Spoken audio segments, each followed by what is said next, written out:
শুভ সকাল বন্ধুরা, মিষ্টিস ফ্যামিলির একটি নতুন ব্লগে তোমাদের সবাইকে অনেক অনেক ওয়েলকাম।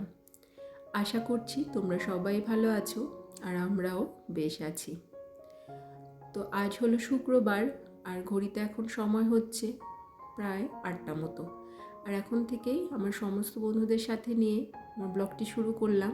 তোমাদের সবাইকে আমার ব্লগের সঙ্গে থাকার জন্য অনুরোধ রইল। ছেলের তো এখন ছুটি চলছে, এক্সাম শেষ হয়ে গেছে, তাই এখন প্রায় 1 মাস মতো স্কুল ছুটি। ওই জন্য না এই কদিন না সকালে একটু ঘুম থেকে উঠতে দেরি হচ্ছে। অতটা তাড়া নেই তো, মানে স্কুল থাকলে যেমন সকাল 6টার আগে ঘুম থেকে উঠতে হতো, ভীষণ ব্যস্ততার মধ্যে দিয়ে সকালটা কাটতো, কিন্তু এখন তো সেই তাড়াটা নেই, তাই ঘুম থেকে একটু দেরি হয়ে যাচ্ছে। সকাল 7টা বেজে যাচ্ছে উঠতে, আর দেরি করে ঘুম থেকে ওঠা মানে তো কাজকর্ম সব দেরি করেই শুরু করা। তো যাই হোক, ঘুম থেকে উঠে ফ্রেশ হয়ে ছেলেকেও ঘুম থেকে তুলে দিয়েছি, ফ্রেশ করে দিয়েছি, আর এখন বিছানা টিছানা সব গুছিয়ে নিচ্ছি। এখন তো ঠান্ডা নেই একদমই, কিন্তু একটু একটু না রাতের দিকে ঠান্ডা লাগে, তখন এই বিছানার চাদর ইউজ করি। অনেকগুলো কাঁথা আছে জানো তো, কিন্তু কাঁথাগুলো এত মোটা আর ভারী যে ওগুলো নোংরা হলে কাচতে অনেক অসুবিধা, যার জন্য ওগুলো ইউজ করা হয় না। আমার মা আমাকে আমার বিয়ের পর 10টা কাঁথা দিয়েছিল, খুব সুন্দর, এত সুন্দর সেলাই না কাঁথাগুলোর, কিন্তু সেগুলো জানো তো সে যত্ন করেই আলমারিতে তোলা আছে। কাচতে অসুবিধা হবে বলে সেগুলো আর ইউজ করাই হয় না। তো বিছানা টিছানা সব গুছিয়ে টুছিয়ে এখন ঘরটা ঝাড়ু দিয়ে নেব। এখন তো বসন্তকাল চলছে, ওই জন্য এত হাওয়া, আর আমার রুমের পাশেই অনেক অনেক গাছ, আর জানলাটাও তো বড় বেডরুমের, ওই জন্য দেখো এত হাওয়া দিচ্ছে বলে বাইরের গাছের পাতাগুলো ঘরের মধ্যে এসে পড়ছে। আর ঝাড় দিতে এই হাওয়ার জন্য এত অসুবিধা হচ্ছিল, যতবার ঝাড়ু দিয়ে নোংরাগুলো সামনের দিকে এগিয়ে নিচ্ছিলাম আর হাওয়া আসছে, আবার সেটা পেছনের দিকে চলে যাচ্ছিল, সারা ঘরে নোংরা আবার ছড়িয়ে যাচ্ছিল। তাই জানলাটা আবার বন্ধ করে দিলাম, না হলে না ঘর ঝাড়ু দিতেই পারছিলাম না। তো বেডরুমটা তো ভালো করে ঝাড়ু লাগিয়ে দিলাম। আর সকালের দিকে না বাসি কাজগুলোর মধ্যে এই বিছানা তোলা, ঘর ঝাড়ু দেওয়া, এই কাজগুলো সবসময় আগে করি। তারা যদি না থাকে কোনো, তাহলে এটা আগে করে নিই, তারপরে অন্য অন্য কাজ করি। তো আজকেও তাই এই দুটো কাজ ঠিকঠাক করে গুছিয়ে করে নিলাম। আর আমি না একবারে আমার সব ঘরগুলো না ঝাড়ু লাগাতে পারি না, কেননা অনেকটা সময় লেগে যায়। ওই জন্য রান্নাঘরে যাওয়ার আগে বেডরুমটা একটু ভালো করে ঝাড়ু টাড়ু লাগিয়ে দিয়ে তারপরে যাই, আর তারপর রান্নাবান্না করে এসে বা অন্য কাজের ফাঁকে সময় করে অন্য ঘরগুলো ভালো করে ঝাড়ু লাগিয়ে দিই।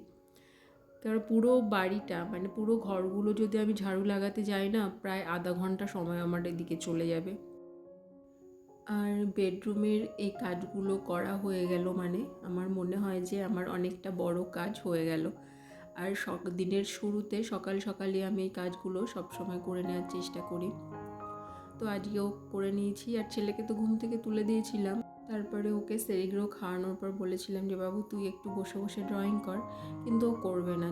এক্সাম হয়ে গেছে, ওই জন্য ও একেবারে কোনো বই খাতার সাথে পুরো সম্পর্ক চুকিয়ে দিয়েছে। শুধু বারবার আমাকে বলছে আমার তো এখন স্কুল নেই, এক্সাম নেই, তাহলে আমি কেন করব। তো ওকে কিছুতেই বসাতে পারিনি, তো নিচে চলে গেছে ঠাম্মি দাদুর কাছে। আমার ছেলে খুব ওরিও বিস্কুট ভালো খায়, তো কালকে ওরিও বিস্কুটের প্যাকেটটা আনা হয়েছিল। ও ভালো খায় বলে না আমি একবারে 1 প্যাকেট ধরেই কিনে আনি। এতে মানে একটু লাভ হয় কি, 1 প্যাকেট বিস্কুট এক্সট্রা দেয়, এটাই যে, আর কিছুই না। তো ওটাই বিস্কুটের ডিব্বার মতো ভরে রাখলাম, আর কিছু বিস্কুট আছে সেগুলো আবার প্যাক করে আমি ফ্রিজের মধ্যে রেখে দিয়েছি। ফ্রিজের মধ্যেও না বিস্কুট রাখবে প্যাকেট খোলার আগে আর কি, খুব ভালো থাকে বিস্কুটটা, খুব ভালো মুচমুচে থাকে। তো ওটা রেখে দিলাম। আর আমাদের বাড়িতে না বিস্কুট আনলে 3-4 রকমের আনতে হয়, যেমন ছেলে ওরিও ভালো খায়, আমি আবার ওটসের বিস্কুট ভালো খাই, এইভাবে 3-4 রকমের বিস্কুট সবসময় আনতে হয়। তো যাই হোক, উপরের কাজকর্ম মোটামুটি যেটুকু করার করে চলে এসেছি এখন কিচেনে। আজকে ব্রেকফাস্টে বানাবো চাউমিন। আমার ছেলে কদিন ধরে বলছিল মা একটু নুডলস বানিয়ে দেবে। ওর স্কুল থাকলে তো সপ্তাহে 2-3 দিন ওকে ম্যাগি বা ইপি ইনস্ট্যান্ট যে নুডলসগুলো ওগুলো বানিয়ে দিই। চাউমিনটা একটু সত্যি কথা বলতে টাইম লাগে, করা হয় না ওই জন্য। তো ও আবার চাউমিনটা ভালো খায়। তা কদিন ধরে বলছিল, যেহেতু স্কুল বন্ধ বলে ওর এটা বন্ধই আছে খাওয়া। তো আমি বললাম ঠিক আছে, তাহলে সকালে তো সেরিগ্রো খেয়েছে, আর ওটা তো বেশিক্ষণ পেটে থাকে না, আবার খিদে পেয়ে যায়। স্কুলে যখন যায় সেরিগ্রো খেয়ে যায়, আবার টিফিন দিয়ে দিই। ওদের টিফিন আওয়ার্স হয় 10টা থেকে 11টার মধ্যে, তখন খায়। ওই জন্য না ওই রুটিনটা ওর মধ্যে থেকে গেছে। ও সকালে উঠে একবার সেরিগ্রো খেলেও আবার ওর না ওই 11টা 11:30টার মধ্যে খিদে পেয়ে যায়। ওই জন্য না ও বাড়িতে আছে বলে আমার ব্রেকফাস্টে ওর জন্য আলাদা করে কিছু না কিছু বানাতে হয়, আর ওর খায়, তারপরে বাবা মা আমরা, ওই জন্য একবারে সবার জন্যই না বেশি করে বানিয়ে নিই। টিফিন করা হয়ে গেছে, চলে এসেছি আমাদের ঘরের পেছনের দিকটা। আমাদের না অনেকগুলো নারকেল গাছ আছে, তার প্রচুর ডাব হয়, ডাব আমরা এরকম বিক্রি করে দিই। তো আজকে ওই আঙ্কেলটা এসছিল ডাব নেওয়ার জন্য। তা উনি যখন পারেন নিজে নিয়ে যান, আর কিছু আমাদের দিয়েও যান খাওয়ার জন্য। তো সেটাই সবাই এখানে, আমার কাকি শাশুড়ি, আমার শাশুড়ি মা, আমি সবাই পেছনে এসছি, সবাইকে ডাব কেটে কেটে দিচ্ছিল খাওয়ার জন্য। আর আমিও নিয়ে নিলাম একটা ডাব। ছেলেকে খাওয়াইনি, ওই মাত্র খেয়েছে, তো ওর জন্য একটা ডাব মুখ ছাড়িয়ে রেখে দিয়েছি, ওকে পরে দেবো বলে। চলে এসছি কিচেনে, এখন দুপুরে রান্না বান্না সব করতে হবে। ছেলের স্কুল বন্ধ থাকার জন্য দেখো আমার কাজেও না ঢিলেমি চলে এসছে। নাহলে সব কাজ তো কীভাবে তাড়াহুড়ো করে করে তারপরে সব গুছিয়ে নিতে হতো সময়ের মধ্যে। তো এখন সেটা নেই বলে না আমার নিজেরও অনেকটা রিল্যাক্স লাগছে। তো যাই হোক, ভাত বসিয়ে দিয়েছি, আর ভাত বসিয়ে দিয়ে এখানে পাশে যা যা রান্না আজকে করবো সেই সবজিগুলো সব কেটে নিচ্ছি। আজকে করব পেঁপে আলু দিয়ে কাতলা মাছের ঝোল, আর পটল কেটে নিয়েছি, পটল আলু আর পেঁয়াজ দিয়ে ডিম দিয়ে ভাজা করব। তো ওগুলো সব কেটে টেটে রেডি করে নিয়েছি, আর ওগুলো কাটতে কাটতে দেখো আমার ভাতটাও হয়ে গেছে। দেখো আমরা যারা হাউস ওয়াইফ তাদের দেখবে যতই অন্য ধরনের কাজ থাকুক না কেন সংসারের, কিন্তু সকাল থেকে দুপুর পর্যন্ত বেশিরভাগ সময়টা রান্নাঘরেই কাটে। সকালের খাবার, দুপুরের খাবার সমস্ত কিছু রেডি করে সংসারে, মানে আমাদের পরিবারে যতগুলো মানুষ আছে সবার জন্য সময়ের মধ্যে সব কিছু করে গুছিয়ে নিতে হয়। বাঁচতে গেলে তাকে খেতে হবে, তাই না? আর তার জন্য রান্নাঘরে অনেকটা সময় দিতে হয় সেই খাবারগুলো বানানোর জন্য।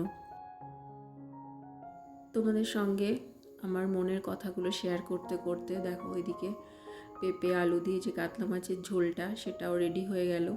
আর এই তরকারিটা করার সময় না পেঁপেগুলো একটু বড় করে কাটতে হয়, না হলে পেঁপেটা না নরম হয়, সেগুলো আর গলে যাবে, ভালো লাগবে না খেতে। ওই জন্য সবসময় না পেঁপেটা একটু বড় করেই কাটি যখন আমি পেঁপে আলুর তরকারিটা করি।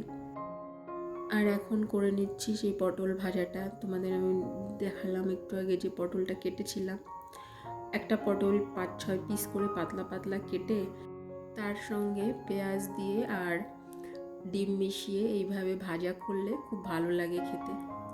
এই রেসিপিটা আমার মায়ের কাছ থেকে শেখা, কিন্তু আমার মা জানো তো ডিম দিত না, মা শুধু পেঁয়াজ লঙ্কা আর একটু জিরে ফোড়ন দিয়ে ভাজা করে দিত, তাতেই ভীষণ ভালো লাগতো।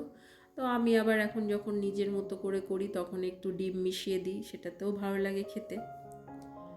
তো রান্নাবান্নার কাজকর্ম তো সব মোটামুটি হয়ে গেল। তো আজকে করা হয়েছে দেখলে তো কি করলাম, আর ডালটা তো হয়ই, ওটা আর বললাম না। ডাল না হলে না বাবা আবার খেতে পারে না, ওনার ওই ডাল একটু ঝোল ঝোল করে ভাত খাবে, ওটা ওনার খুব ভালো লাগে। তো রান্নাবান্নার কাজ মিটিয়ে গ্যাস ওভেন টোভেন ভালো করে পরিষ্কার করে নিলাম। আর এই যে টেবিলটা দেখছো, এখানে আমরা খাবার খাই না, ওটা আমরা খাবার দাবার রান্না করে রাখি, ওটাও ভালো করে পরিষ্কার করে খাবার দাবারগুলো ওখানে সব রেখে দিলাম। তারপর চলে এসেছি ওপরে এসে আগে ছেলেকে স্নান করিয়ে দিলাম, আর এখন আমার কিছু কাজ আছে সেগুলোই করব।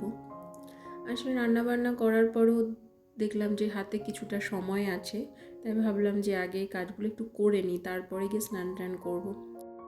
ইনডোর প্ল্যান্ট বলতে আমার বেডরুমের মধ্যে আমি শুধু স্পাইডার প্ল্যান্টটাই রেখেছি। তো ওটার পটটা তো সাদা, ওই জন্য ওটা সবসময় খেয়াল রাখতে হয় যাতে পরিষ্কার থাকে, নাহলে একটু নোংরা হলেই না বেডরুমে ঢুকেই যখন ওটা চোখে পড়ে একটু নোংরা হয়ে আছে, খুব বাজে লাগে দেখতে। আর আগে একটা স্নেক প্ল্যান্ট ছিল, কিন্তু ওটা না পুরো পচে গেছে, তারপরে আর নতুন করে স্নেক প্ল্যান্ট আনিনি, কিন্তু ইচ্ছা আছে আবার একটা স্নেক প্ল্যান্ট এনে ঘরের মধ্যে রাখবো। স্নেক প্ল্যান্ট ভীষণ ভালো, জানো তো, প্রচুর পরিমাণে অক্সিজেন দেয়। তো যাই হোক, ওই কাজটা করে নিলাম। আর এখন আলমারির ওপরটা একটু ঝেড়ে নেব। দেখছিলাম যে কদিন ধরে একটু নোংরা হয়েছে, তা সময় সুযোগ সেভাবে হচ্ছিল না যে ওটা পরিষ্কার করি। আর এখন ছেলের যেহেতু স্কুল ছুটি, ওই জন্য আমার হাতে না অনেকটা সময়, বাড়িতেই আছি, আর ওর স্কুল থাকলে তো দুবার করে আমার বেরোতে হয়। আর হাতে যেহেতু সময়টা বেশি পাচ্ছি, ওই জন্য সংসারের যে ডেলি রুটিনের কাজগুলো থাকে তার বাইরেও এক্সট্রা অনেক কাজ করতে পারছি। একটু পরেই কাজের দিদি আসবে ঘরে মুছতে, ওই জন্য আমি এখন ঝাড়ু লাগিয়ে দিচ্ছি। সকালে একবার ঝাড়ু দিয়েছিলাম, তো এখন এগুলো ঝাড়াঝাড়ি করেছি না, আবার নোংরা পড়েছে। তো বন্ধুরা, আজকের মতো ভিডিওটি এ পর্যন্ত শেয়ার করলাম। আশা করছি তোমাদের ভালো লেগেছে। প্লিজ যদি ভালো লাগে তোমরা প্লিজ লাইক কমেন্ট করো, আমার পাশে থেকো। আর যারা আমার নতুন বন্ধু তারা আমার চ্যানেলটা সাবস্ক্রাইব করে দিও। তোমরা সবাই ভালো থেকো, সুস্থ থেকো। দেখা হচ্ছে নেক্সট ব্লগে।